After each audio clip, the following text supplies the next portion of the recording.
So you're 50-50 here and you want to pull guard. So don't be stagnant, right? When you're drilling, try to move around, try to fake your guard pull.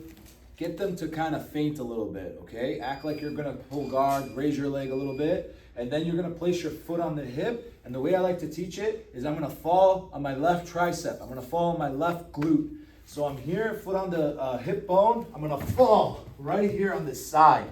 And I want my leg out. I'm breaking his posture.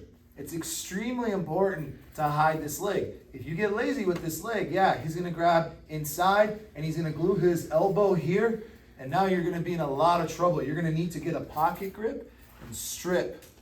So when we're here, we hide this leg and then we can place it right on like their pec. This is a good place to put it. Some people will put it right on the bend of the arm. This is also really good. Couple concepts here. If you start off like this, make sure your left leg that's on the hip doesn't fully lock out and extend. Always slightly bend your knee and also keep them at bay here. Keep them back. So I usually like to switch to a pocket grip. Another thing, if he pummels this hand inside, I keep pummeling. That's why it's important not to fully lock your leg, because watch when he pummels in, it's hard for me to keep up with him. So you want to keep like this leg relaxed. Every time he pummels, go ahead, I follow, non-stop. So I decided I want to play spider guard. Maybe you like spiders, so it's great when they're even holding your pant, because you can go pocket grip here, and then the side of my foot goes right in the bend of the arm. I'm gonna extend him, make some space with this leg if I need to, and I can put a shallow lasso if I like to. You can even go full lasso. Just make sure if you're gonna go full lasso, you give yourself enough space here.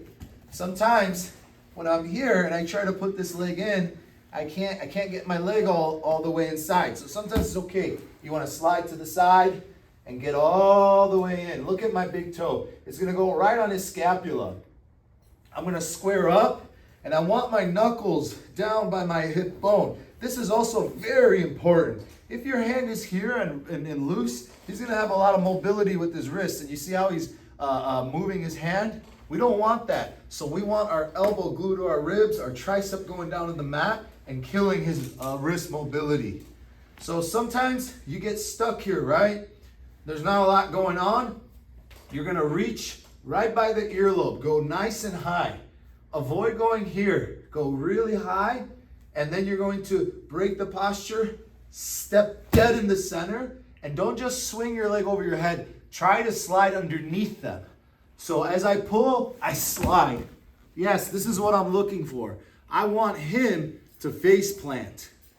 Don't do it half-assed, right? If you half-ass it and he stops right here, let me get you.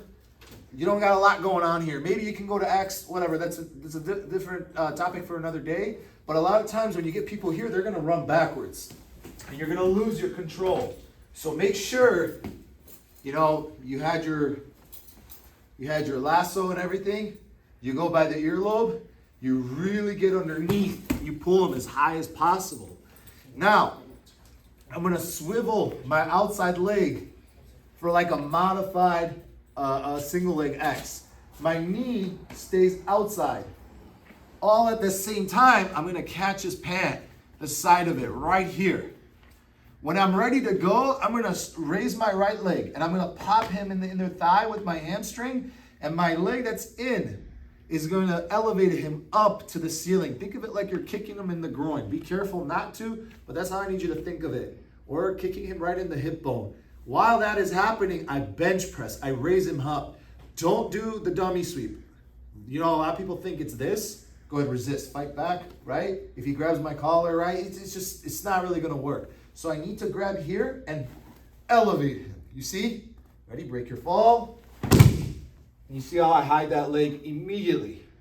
I don't let it get stuck there. I'm ready to pop into a hip heist, and from here, we're ready to pass the guard.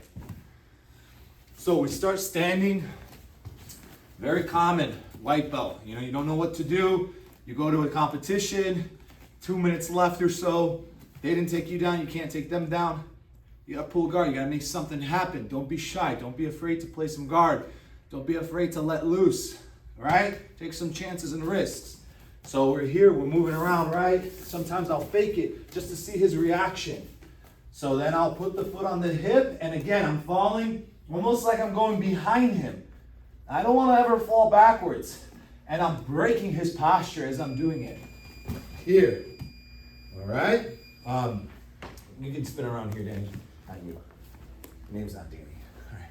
So hiding this leg, breaking the posture, square up. And now I usually prefer foot right like on the pec. This is my preference. I feel like I can kind of twist his body, control him a little bit more. So if he holds here, he's giving you a nice gift.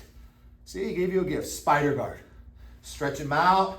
You can do shallow lasso, or again, you can get away with going deep lasso, but if you feel like, he's too tight here or so, you always have to shrimp and pull this nice and high and then go inside. But going back a little bit, when you guys get here, you pulled guard, you have the option of going to collar sleeve as well. Let's say he's just going crazy. He's a spazzy white belt out of control. Maybe you go to collar sleeve. You can work them from here as well.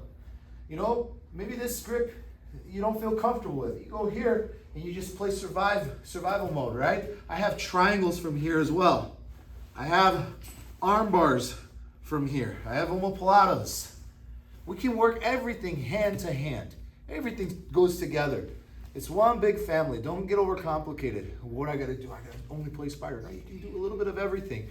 And when a guard has a weakness, so where was I? I was like here. When something's not working, we switch. And I'll show you that later on. But right now, let's go back.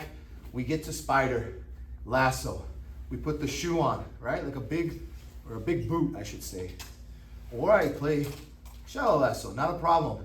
I put my foot dead in the center, okay? So I'm gonna reach here, put my foot down, and I dive underneath him, get my hips under him, and break his posture. Here. Swivel my leg inside, my knee stays out. All at the same time, I catch the side of the pants, I bench press, I'm kicking him in the inner thigh, raising my right leg up. You see? I'm over-exaggerating, but it's important when we do Jiu-Jitsu and we drill, we over-exaggerate the movement. This is very important. You don't want to half-ass your drilling. So that's one great sweep. Another thing, come here, champ. Keep in mind, if you get here and he runs backwards, go. Don't let him win. Break that posture. That's why it's important to go by the earlobe and step like you're stepping on a bug and get under him as if you want to go through the back door, right? And make sure you extend this leg, pull it over your head. Dive. Swivel that leg in.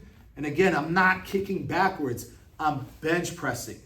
I don't have to keep bench pressing him, but another thing I just want to show you, because we're going over open guard. So maybe you're playing spider, and again, he hides his elbow or something, right? And I'm just going to go 2-on-1. Every guard has a little bit of a weakness, right? I can just go 2-on-1, grab the slack right by, like, I can't reach behind him, so I'm going to grab right by the tricep, and I'm going to disconnect. As soon as I disconnect, I go for this nice little grip right here, the seam. I grab it, I put the foot in this gap, I extend him back. Now I'm doing the same thing, collar sleeve. Foot here, I can be on an angle, stretch him out, square up, and then I can set my triangle up. Look, bridge, bring your hips to them. Don't worry about crossing your feet. Bring the hips in, shoot your hips into your partner, and then from here, lock your triangle up. And a great time, we went over this today, when you get here, a great time to go for this triangle is when they reach here for this grip. Yeah, he reaches in, I bring my hips to him, and I go for my triangle.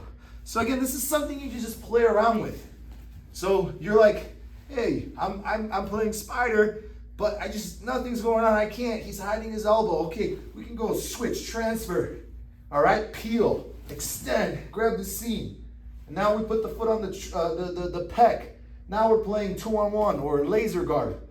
And now, right, we see he reaches for that pant, bring your hip to him. Look at that. You got your triangle. And we can just play around for days. That's how I like to teach it, Go from one thing to another to one thing. All right? So I hope this helps you guys out. Leave me some money or something. I don't want comments. You can send it to my Zelle, all right? Anyway, thank you guys. I hope your jiu-jitsu has been going great. Open guard's a little confusing, but for me, I'm all about using one guard to get to one another. We can combine them all, make hybrids, you know? Sometimes one guard's not enough. Every guard has a little bit of weakness. If you can do a little bit of everything and combine them, it's gonna help your jiu-jitsu a lot. Any last final advice? Just keep drilling. How did your experience go? This is like your 5th tournament, right? Yeah, it's always a learning experience. And you gotta trust the move and believe the math, and it'll work out. Believe math? Yeah. Okay. Jiu-jitsu math. Okay. 20D chess. All right. Have a good night. See you guys. Use the